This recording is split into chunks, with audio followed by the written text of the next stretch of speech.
پردیس وہ سراب ہے جس کا حصول شاید اتنا مشکل نہیں، مگر اس کا وجود انسان کی رگ رگ میں درد بھر دیتا ہے۔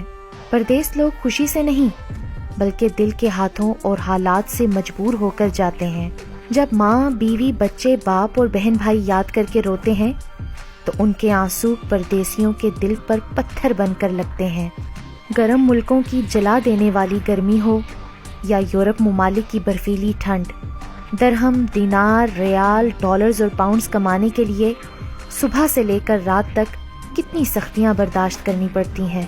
لمبی لمبی شفٹس لگانی پڑتی ہیں، مزدوری کرنی پڑتی ہے، اوور ٹائم لگاتے ہیں، صحراؤں میں کھڑے ہو کر، برفوں میں کھڑے ہو کر، چاہے صحت ناساز ہو، چاہے موسم خراب ہو، کھانا کھایا ہو یا نہیں، نیند پوری ہوئی ہو یا نہیں، ان کو تو بس ایک فکر ہوتی ہے کہ اس بار گھر کچھ ہزار زیادہ چلے جائیں، گھر کے معاملات اور زیادہ خوش اسلوبی سے طے پا جائیں، بہن کے جہیز میں کوئی کمی نہ رہ جائے، بچے اچھے اسکولوں میں پڑھ جائیں، ماں باپ کے علاج کے لیے پیسے نہ کم پڑ جائیں۔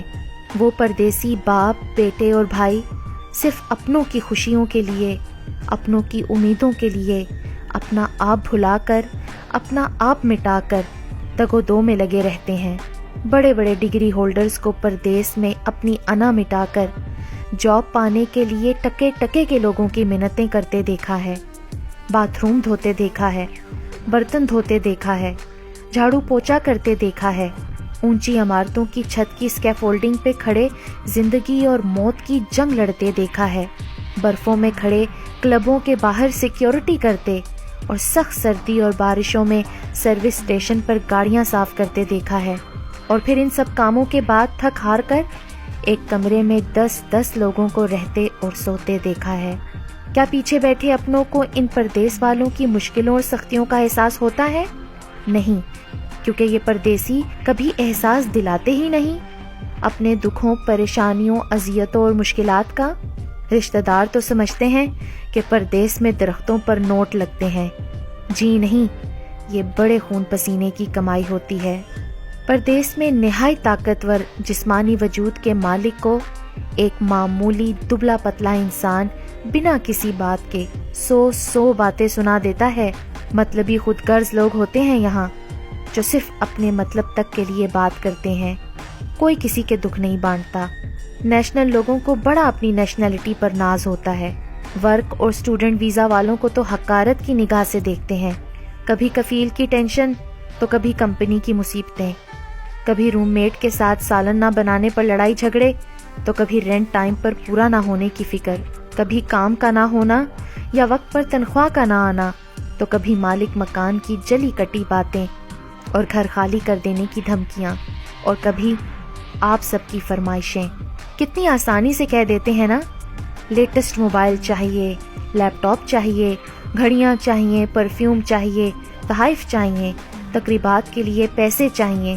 یہ بھی نہیں سوچتے کہ ایک موبائل کی قیمت ان پردیسیوں کی 2 مہینے کی کٹھن اور مسلسل محنت کی کمائی ہے۔ پردیس والوں کو جھوٹ بولنا پڑتا ہے کہ مزے سے ہیں، خوش ہیں، خوب کھاتے پیتے ہیں، موج مستی کرتے ہیں۔ وہ سچ نہیں بتاتے اور نہ ہی احساس دلاتے ہیں کہ اداس ہیں، پریشان ہیں، فکریں ایسی ہیں کہ ہر وقت کھائی جاتی ہیں۔ پردیس میں جا کر کہاں اپنے وطن جیسی موج ملتی ہے؟ وہاں پر بیگانے لوگ ہوتے ہیں، پرائے لوگ ہوتے ہیں، وہاں تو کوئی تسلی دینے والا بھی نہیں ہوتا۔ وہاں ماں نہیں ہوتی جو کام پر جانے سے پہلے پوچھے گی بیٹا تم نے کچھ کھایا ہے کہ نہیں۔ باپ موجود نہیں ہوتا جو مشکل کے وقت کوئی سچا اور اچھا مشورہ دے گا۔ بھائی نہیں ہوتے جو ہمدرد ہوں گے، بیوی نہیں ہوتی جو دکھ سکھ کی ساتھی ہو، بچے نہیں ہوتے جن کی ایک مسکراہٹ دیکھ کر غم کا بوجھ کم ہو جائے۔ وہاں تو صرف کام کا بوجھ ہوتا ہے، پیسے کمانے کی فکر ہوتی ہے اور گہری تنہائی۔ یہ پردیسی ایک ایک پیسہ بچاتے ہیں، ان کا بھی من کرتا ہے کہ کچھ اچھا کھا لیں، کچھ اچھا پہن لیں، لیکن گھر کا خیال آتے ہی ان کی جیب اجازت ہی نہیں دیتی۔ وہ اپنے من کو یہ کہہ کر مار لیتے ہیں کہ ہمارا یہاں کون ہے جس کو ہم سج دھج کر دکھائیں، یا پیٹ ہی بھرنا ہے نا تو کس لیے مہنگا کھائیں۔ پیچھے اپنے وطن میں بیٹھے لوگ سوچ رہے ہوتے ہیں کس قدر خوش قسمت ہے نا، یورپ نکل گئے، کینیڈا، سعودی، بحرین، قطر، کویت وغیرہ چلے گئے۔ یہ نہیں سوچتے کہ گھر سے نکل جانا بھی کیسی خوش قسمتی۔ پردیس میں ہر شخص اس وقت مر جاتا ہے جب ماں فون کر کے کہتی ہے بیٹا پیسے نہ بھیجو، گھر کا چکر لگا جاؤ، ہماری زندگی کا کوئی بھروسہ نہیں۔ اور جب بیوی بچے کہتے ہیں کہ گھر جلدی آؤ، آپ کی یاد بہت ستاتی ہے۔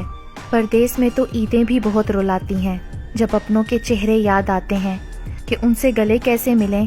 پردیسی تو بیوی، بیٹی اور بہنوں کی ہاتھ کی لگی مہندی اور چوڑیوں کو دیکھ کر ہی اپنی عید منا لیتے ہیں۔